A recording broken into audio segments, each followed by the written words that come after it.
Good morning, everyone. My name is Andi McAndrew. I use she, her pronouns, and I am the Policy and Comms Coordinator at Equality Virginia. Welcome to Defending Black Trans Lives in Virginia, a keynote panel. Thank you to our presenting sponsors, Capital One, and our collaborative sponsors, CVO Pride and Whitman Walker Health. Okay. We are so excited to be here today to have this incredibly important conversation led by dedicated Black trans advocates who are already doing the work day in and day out to remind us that Black trans lives matter. Defending Black trans lives in Virginia is an integral part of their lives, not only in the work that they do, but also in their lived experiences. We hope that this dialogue will open our eyes to the work that is being done and the work that needs to be done in order to reach a state of true equality. It is my pleasure to welcome our facilitator, Aurora Higgs, who is a Black queer activist who uses performance as her means of storytelling. Aurora has worked in the space of social justice in Richmond for over a decade and hopes to make her community a place that fosters empowerment for those who rarely get it. Currently, she's working on obtaining her doctorate in media studies with a concentration on queer representation. Please join me in welcoming our facilitator, Aurora, and our panelists, Dexter, Nathaniel, and Sarah. Take it away. Thank you so much, Endai. Hi, everyone. My name is Aurora Higgs. My pronouns are she, her, and they, them. And I am extremely happy to be a part of this panel, to be a part of TIES, and just to be a part of this community. TIES is really important to me and was one of the first places I got to experience a transgender family reunion / block party / convention. I think, especially as a person of color, I am so excited to be a part of this panel, defending Black lives in Virginia, or Black trans lives in Virginia, I should say. And yes, so let's go ahead and get into it. I'll read the bios for our esteemed panelists. And before we get started, I do just want to say, I would like for us to just take a brief moment of silence to honor the Black and brown trans people who are no longer with us. And in particular, I do want to shout out to Angel Rose, a beautiful trans woman that I met last year at TIES and had a beautiful relationship with until she passed away shortly after meeting her.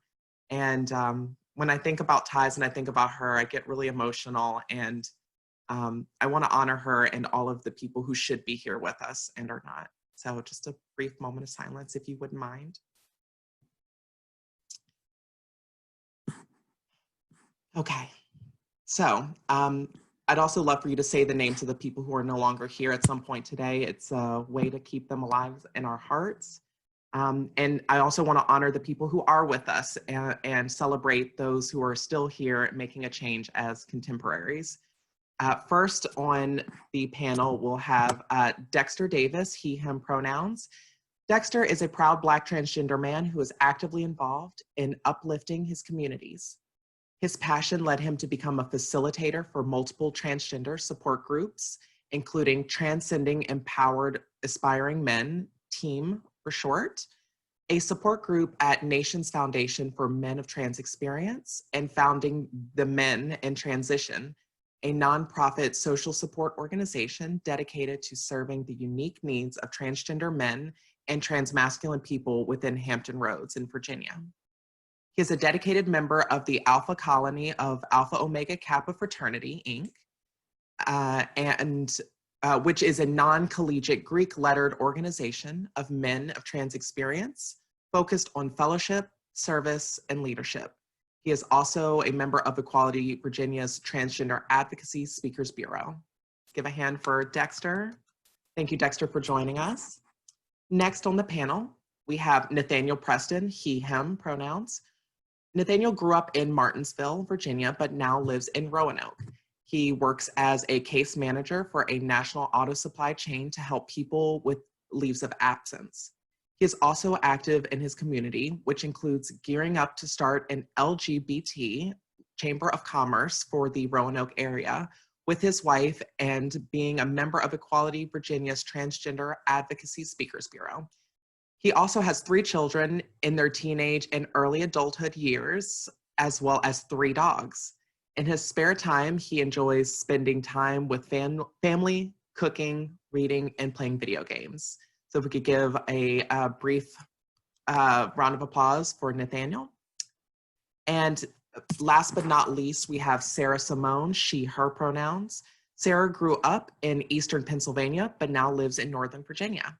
She is a case manager working with homeless veterans of the US military. In her spare time, she enjoys poetry, writing, and hiking. She is involved with several local LGBT organizations in her area and a founding member of Equality Virginia's Transgender Advocacy Speakers Bureau. So thank you so much to our esteemed panelists. And again, thank you all so much for being here. Because we're kind of limited on time, let's just go ahead and get right into the panel questions. And I would like to invite anyone who would like to answer these to just unmute yourself and give us your take on it. So we have about 4 pre-prepared questions, and then we will likely have time at the end for some Q&A. And please don't forget to type your questions into the Q&A box and any general comments or concerns in the chat box. So for our panelists, what motivates your advocacy for Black, trans, and non-binary communities? Who has uplifted you and prepared you for this work? Anyone feel free to jump in. I thought about this question and how to present the answer that really gets to the depths of my feelings as to what motivates my advocacy. I did create a visual presentation, but I'm not able to show that here. I could say what motivates me are my own experiences in my journey as a trans woman of color. There were great experiences of how I felt about myself after I transitioned and left behind literal decades, which included suicide attempts of me trying to be someone that I was not for literally decades. I also could say that what motivates me are the negative experiences as a trans woman of color facing a society that demonstrated the face of hate and bigotry. Those first 2 years that I was full-time as a trans woman of color, finding myself the survivor of homelessness, employment discrimination, housing discrimination, domestic violence, assault, terror, and I am a survivor of rape and post-traumatic stress disorder. I could say that motivates me to help people. I could also say what motivates me is the love I found from a community of people who would not let me fall and lifted me up when I didn't feel hope for myself. And I give one example of that. After some years of on and off of homelessness that included the pain I discussed earlier, I finally found stable job and stable housing, and I lived in a shared house in Alexandria, Virginia. I lived in places before that weren't so nice in the past, that I had to face the threat of violence and transphobic slurs, even just walking to the store. But now I was in Alexandria, a diverse neighborhood. What could go wrong? I lived there for 2.5 years when one of my housemates, a male, discovered that I was a transgender person. And my life changed that day. Everything I thought about that neighborhood in Alexandria, Virginia changed. I was still recovering from PTSD, and I was not ready for what happened. I was called names, gay slurs, you know the names that start with the letter F. But it wasn't just that. There was a hatred in his voice that was palpable. He indicated in so many words that he himself felt tainted for sharing a house with a mother effing F. I've been called many names before. As a person of color, I've heard the N-word from white people when I was young. But on this day, in this house, with this individual, I felt particularly vulnerable. He indicated that the neighborhood, the surrounding neighborhood, the neighborhood that I lived in, wanted him to do something about me. They did not want a transgender person in that neighborhood. They left it up to him to rectify the situation. It was a moment based in the heart of anger and sheer hatred, juxtaposed to the pressure others had applied to him and his own feelings of inadequacy, that I knew this was an extremely dangerous situation, something I may not survive. I did not want to be one of the names called on Transgender Day of Remembrance. During my transition, I was just tired of the fights, of how people saw me, their anger, the threats that accompanied me for several years of my transition. At this stage of my life, in my transition, I just wanted peace. A community of trans people and cis allies reached out to me, and 3 days later, I was located into a new neighborhood where I was accepted totally, and a housing situation that I'm in now that is ideal compared to housing situations I've been in the past. So I could say the love of these friends are what motivate me. But the truth be told, my main motivation are the sisters and brothers we have lost to violence. The majority of them are trans women of color, people who look like me. I really need to illustrate this point of how deep I feel about this. These are the names of those forgotten people. Not only their names will I read, but I must read what happened to them so you can understand. If you think about the world that we live in today, you think about what happened to George Floyd, people didn't believe that people of color were being assaulted, brutalized, and killed by the police until they saw that video. When they saw that video, lives were changed and society hopefully started to change because people saw what was happening. So it's important to not only read the names, but to understand what's happening to us, to understand what really motivates me. It's only October, and unfortunately, by the year's end, there will be more names added to this list. People who don't know today that they will be added to this list. This year has been the most violent year for trans people in the United States. These are the names and what happened to them. Yampi Orocho, 19 years old, trans woman of color, fatally shot. Monica Diamond, 34 years old, trans woman of color, fatally shot. Lexi, 33-year-old trans woman of color, stabbed to death. Joanna Metzger, white trans woman of color, fatally stabbed. Nina Pop, 28-year-old trans woman of color, stabbed multiple times to death. Helen O'Regan, 20-year-old white trans woman, stabbed to death. Dominique Fells, 27-year-old trans woman of color, murdered, her remains found in the river. Tony McDade, 38-year-old trans man of color, fatally shot. Rhea Milton, 25 years old trans woman of color, shot to death. Melusa Ruiz, 28-year-old trans woman of color, fatally shot. Jane Thompson, 33-year-old white trans woman, shot to death.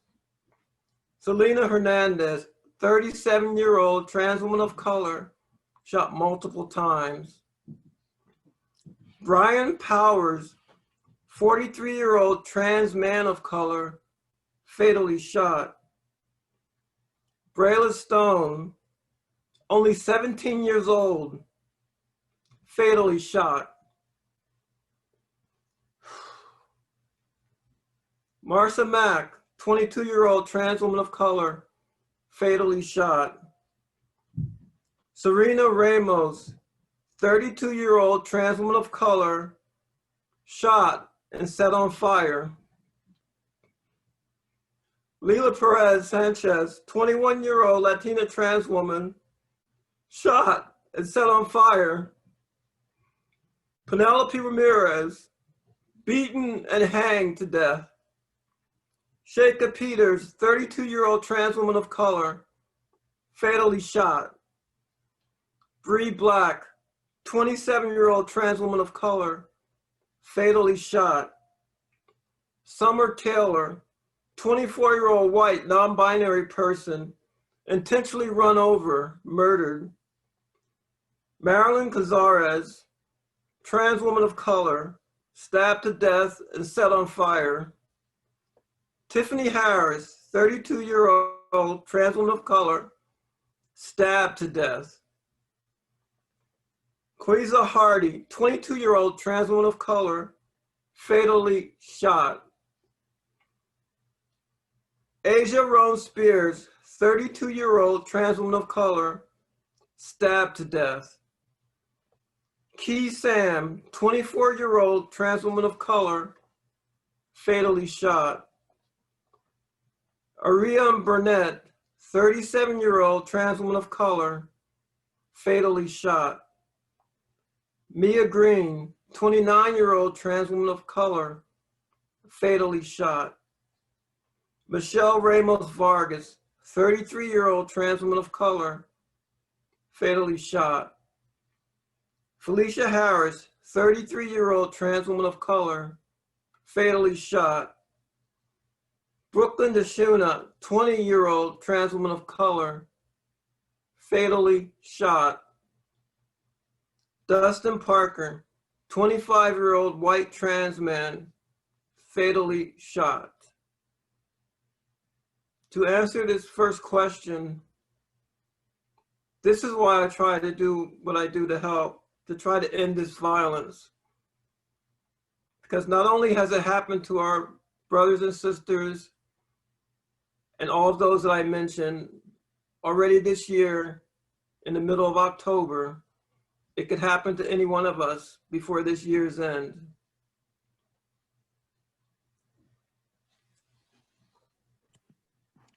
Sarah, thank you so much for that. And I know we have someone in the chat who wants to know if you would mind sending that list out. I would send it out. Thank you so much. Like you said, this has been an unprecedented number of murders of Black and brown trans women since we've started recording, and we know that we haven't really been keeping track of these numbers for very long, and hopefully this vigilance that we and the metrics that we're now using can send the message of our vulnerability and our violations in society. So thank you so much. I really appreciate that. So if there are any, for our other two panelists, are there any words you'd like to say about what motivates you to do this work? And just FYI, we've got about 30 minutes left on the panel and 20 minutes before Q&A. So if there's anything you want to say on this question before we move on, please feel free. Sure. The short answer for why I do the work I do is because I'm privileged enough to be in a position that I can. I have a generally supportive family, both my wife and children, and our other family members locally. I have an understanding parent, and I work for a company now and in an industry that lets me make a difference. And so because I have that privilege, the joke for comic book people is with great power comes great responsibility. If I don't say something and that could help, then when bad things continue to happen, I'm responsible for that. Thank you so much, Nathaniel. Dexter, any words you'd like to share? If not, it's okay. No, it's okay. Thank you again for having me. I do this advocacy because I am going through this in real time. And when I was going through my experience, I didn't start it in Virginia. So I had the ability to start it in a completely different state where the education's different, the community is different, the culture is different, and how people address it's all different. It's a sense of empowerment. So when I finally came back down here about 5 years ago, and I realized there was a lack of education, there was a lack of resources, there was even just a lack of conversation. I realized that it was needed to be able to do this, and especially for Black trans men, when you start to pass, especially as a trans man, we tend to be a little bit more passable if that's the goal. But what happens is then nobody knows that we need anything because we just get lumped into being Black men. And that's a whole ball in of itself. So I would like in my advocacy to be able to share my story, share my experiences, to be able to find the guys and the sisters and all of the folks out there that are like, I feel like that, or at least I'm not alone, or at least it's normal down here. It's not crazy. And it's something that we can have these conversations about so that more people can feel supported and can get the support that they need. Thank you for that. I think that's really important for us to remember that, just because we start identifying with another gender doesn't mean that our health concerns can necessarily be lumped in with the typical stakeholders in that community. I experienced that too as a Black trans woman. And yeah, it's really something to watch. And people forget that, abortion and pregnancy can be men's issues, and things like vasectomy and urology can be women's issues, just depending on how our bodies are. And so thank you for bringing that point up. So let's move on to the next question we have here for our panelists. What work have you been involved in to defend Black, trans, and non-binary communities in Virginia? And how has that evolved in 2020 amid the uprisings and the COVID-19 pandemic? I do want to hop in on this one. So the fun thing is, a year ago, a gentleman reached out to me and he said, I don't see a lot of spaces for Black trans men, and challenged me with the task of how can we find us? So a year ago, this month, actually, like probably around the same date, we started the Men in Transition, and it's a social support group for trans men in Virginia. It just hit its 1 year mark this Friday at our next meeting. And starting with that work, I realized a lot of guys just wanted a place to go, to have some community, to have some consistency. That's when we really beefed up the team program of getting guys to have a weekly space that they can go to have fellowship. And the consistency is key. And in doing this program with the help of like nations and working on it, they have some awesome things rolled out that now guys are coming to the group every week. We've expanded beyond just doing Facebook. I realize a lot of people don't use Facebook. So we got it down to now there's a Slack chat. I've got guys reaching out who are moving in, who are like, we just want to meet people. So now we're trying to figure out how do we navigate with COVID. And the interesting thing was halfway through COVID hit us. So everything's been virtual. And since everything's been virtual, now we have different spaces. We make channel supports in our Slack groups where it's like one channel's about brotherhood boosts where you just post positivity. Another one's about tea and all the crazy things about it. So instead of getting upset and realizing like, man, we can't meet together, now we're using this technology to connect. We're figuring out what connects us. And I'll say this, in COVID, since we can't go out, and we have to get to know each other outside of we have other than just being trans people. And to remember that we're still human, we're still people, we still want to meet others. So here it's just been social groups watching the community step up and get tested and get their data out there and just flood the system with more transmasculine and particularly Black transmasculine data. Thank you so much, Dexter. And I see a note from Talia saying, congratulations on the 1 year of Men in Transition. And also, if you wouldn't mind putting, oh, okay, well, looks like Talia's already on top of it. We've got a link for the Men in Transition Facebook page in the chat if you are interested. Any other panelists want to respond to what work have you been involved in to defend Black, trans, and non-binary communities in light of the uprisings and COVID-19? We have for our African-American team members, and then we also have a group for our LGBT team members, and so making sure that we have resources provided for everyone, making sure that we're working on spreading our managing unconscious bias training, and making sure that members are aware, and even prospective team members. So making sure that everyone knows that it's a safe place to work, and that they have the resources for how to manage your transition, and here's how to cover, and then highlighting the issues that face us, roundtables after George Floyd, and discussions on how our company can make a difference in the lives of their employees, but also the communities that they're in. Thank you so much. And on my end, you are breaking up a little bit. So if there are any resources or links that you mentioned and want us to have, please feel free to put that in the chat box, Nathaniel. All right. Any words, Sarah, or if not, that's fine. I just want to check in. I think most of the work I've been doing has been part of the Trans Speakers Bureau and talking to faith communities.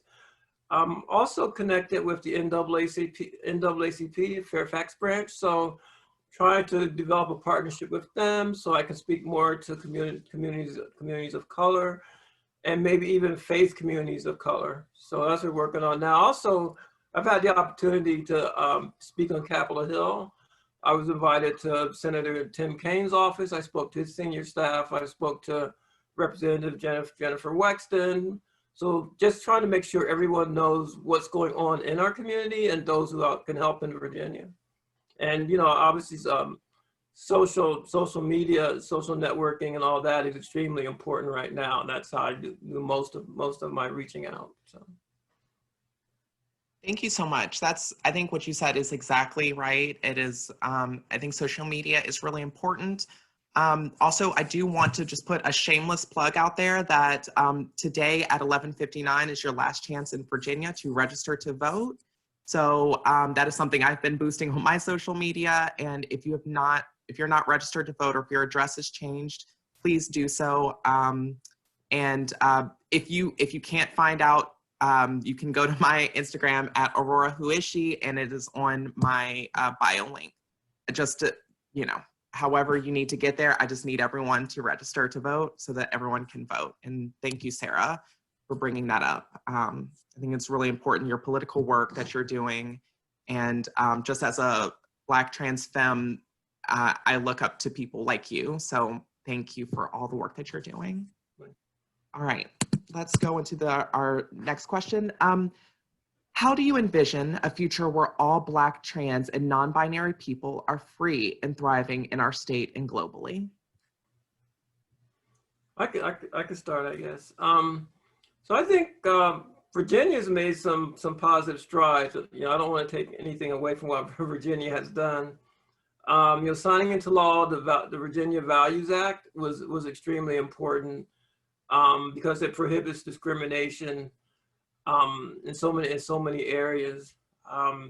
So I guess I've lived in Virginia for a long time, and just to see what Virginia's done now is just so different from what Virginia used to be.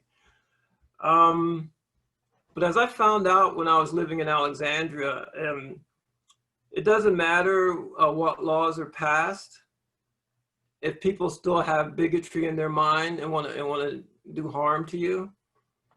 And also, you know, we spoke a little bit about voting. All of these wonderful laws that have been passed in Virginia, there are already right-wing groups that are challenging them, and they're going to challenge them to the court. And their hope is that it makes it to the Supreme Court, which is tilted to the right, way to the right. So there's no guarantee things will be overturned. I mean, I was surprised when the Supreme Court came back with the decision that it did, you know, that just was amazing in terms of LGBTQI rights. But there will be another, you know, far right justice on there now. And so the important thing in terms of looking at a future for all of us is to remain vigilant and to never to underscore the power of voting, and not only for office, for national office, but local offices. So the future really is still in our hands, and there's really no reason to despair, only to fight much, much harder and to continue fighting. Thanks so much for that. And just want to put out there the federal regulation that Sarah was mentioning was the expansion of protected parties within sex and gender in Title VII of the Civil Rights Act. So yeah, I was very surprised to see that opened up as well. And so now we have double protection, two layers of protection, one in Virginia, one in the federal level. Anyone else on the panel would like to answer the question? And I'll read it out again. How do you envision a future where all Black and trans and non-binary people are free and thriving in our state and globally? I think, in my perspective, it comes down to a general change in the narrative. And as much as I want to say becoming a man is completely independent of me accepting and becoming into my Blackness, they actually are not mutually exclusive. So they are very connected to each other. So when I think of a world in which our bodies are still revered with the beautiful value that they have, I imagine a world in which the narrative has changed. A narrative that starts with Black and brown bodies are beautiful. Black and brown bodies are valuable. When it comes to Black and brown trans bodies, if a narrative states that we are to be accepted, I think that's the first step to other people not making our lives as difficult. As well as there's a special empowerment in transness that I think could liberate the rest of the world. And it's almost like that fear that people have. I talk to my cis friends and I say, have you ever thought of changing your name? And they're like, why would I do that? I'm like, because you don't like it. Well, because my mom gave it to me. Your mother gave you a lot of things you don't like, and yet you still change them, but you won't change your name? And they never think of it like that. And I said, as a trans person, when somebody tells me I can't, I always ask, why not and who said? Watch me do it otherwise. That freedom is scary to other people. And I think in a world where I vision a world where we can all actually be ourselves, it comes to addressing that fear, not in just of authenticity, but of power, of control. When you realize that even as a trans person, I do this to look a certain way. I control how I look, but I can't control another person's total narrative of me. And I can't control that power. And this power, this struggle for power, tends to be the thing that drives us down. So to me, in an ideal world, it would be a wonderful world in which we could appreciate the power that we are bestowed as individuals who can write our own destiny. Dexter, thank you so much for those powerful words. I could not agree more. And Sarah, thank you for that shot of your t-shirt that says, I am Black history, because that's what we're doing right here. That's what it's all about. So I just want to put out there, I put the link to register to vote in Virginia. That way you don't have to go to my Instagram page.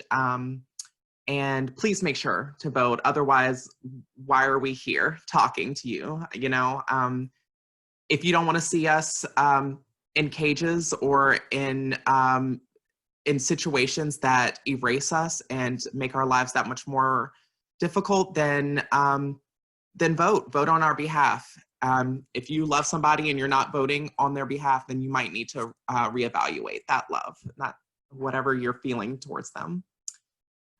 Okay, let's move on to the last question so that we can get into our Q&A. How can white allies and Black cis allies in Virginia be partners with the Black, trans, and non-binary community in this work? Ooh, good question. Amplify our voices. Listen to what we're saying. Especially don't listen to listen to understand instead. When we're saying that something is wrong, it's not because we're too sensitive. It's because it's an actual problem. And then when we're not around, keep that same energy. Use the correct pronouns. Correct other people when they're saying transphobic things. You know, don't put up with racist jokes. You know, those things aren't funny. Practice saying, that's not funny. Keep that energy all the time. Because as long as we make it clear that it's not acceptable, that's when we make real progress.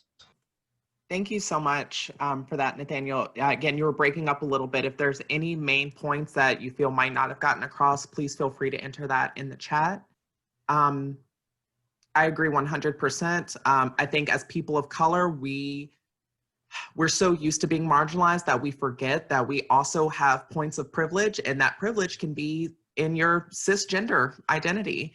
And so I love what Nathaniel said is, when we're around, advocate for us, but when we're not around, it becomes that much more important, because then people know that it's serious and you're not just doing it to pander to the people in the room. So I love the phrase, keep that same energy, because you know, what are you doing if you are not advocating for us as people who might receive the most violence in the Black community? And if you're not in the Black community, then you got to do that work double time. And it's important. And if you want to be able to get on with your privileged life, then advocating for us is the easiest way to get back to your life, because you can't live your life until we can live ours. So it really is in everyone's best interest. So thank you so much to our panelists for those questions. I can't tell you how powerful it is to see and hear from the three of you, and knowing that there are Black trans people out here doing the work. And, you know, it makes me want to do the work, and it makes me think when I have to tap out, it makes me feel that much better to know that there are other people, because the movement should not live or die on any one of us. We have to constantly be doing the work so that it's by different people, so that it's sustainable, because burnout is real. And if you're Black and trans and doing this work while also being a victim of the current context, child, the Black trans tax is real. So let's get into some of these Q&A questions. I know there are a couple in here. I want to start with a question that was sent to us, and it was for Sarah specifically. Sarah, when you first started talking, someone asked, how do you know when you're ready after trauma and abuse to start teaching to help others in a healthy and positive way? And before you go, again, we have 10 minutes left. So if we could answer as short as possible, I'm sorry, but I want to be able to get through these questions. So I required, when I developed PTSD, I didn't know I developed PTSD. It was in my behavior. Other people saw it in me. I was frightened of things I had never been frightened of in my life. And so I needed therapy. People did an intervention with me, but I had to make up my mind that I needed to get this help. But I first had to identify what happened to me. When I was raped, it took me 18 months to acknowledge what had happened to me. So I was living with that for 18 months. And then finally I got the help that I needed. And once you get help, once you get into therapy and you're talking about it, things don't go really well in the beginning of therapy because you're reliving it. But I need to go through that. So it was a year of therapy, individual therapy, a year of group therapy. And then I finally found the strength to reach out and share my experience with others and help others. So I needed that healing time, and I needed to really get in a stable situation, because when you're living day by day and you're homeless and you're in an emergency situation, it's really hard to even think about helping other folks. You're thinking about just surviving. So once I got out of that survival mode, then I was able to reach out to others. Thank you so much for that. Our next question is from an anonymous attendee. My experience as a mom of a Black trans son is very different from my peer parents of trans youth.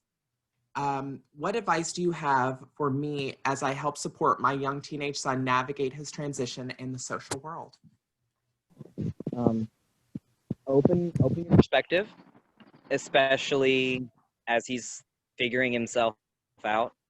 My parents were relatively, it took them a minute to get there, but when they got there, they were pretty open. And a lot of it's just being okay with making mistakes, being okay with the realization that they're going to come to you with really real questions, and prepare yourself, because it's going to be, dang, this is how people are treating me. What do I really do?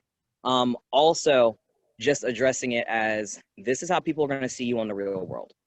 I want to prepare you for that, so you're not shocked. You know what to expect, and give them the tools to be the kind of man that can practice emotional health.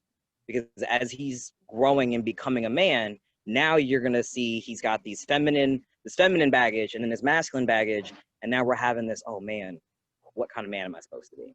So that openness and that love is the key to success.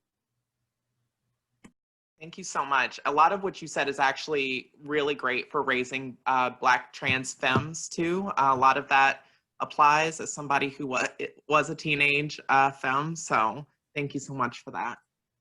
So as a gender affirming counselor in the Hampton Roads area, how can I better reach out or advertise my counseling services to let Black and brown trans individuals that I want to offer support? Are there specific things or qualities Black and brown trans folks are looking for in a counselor?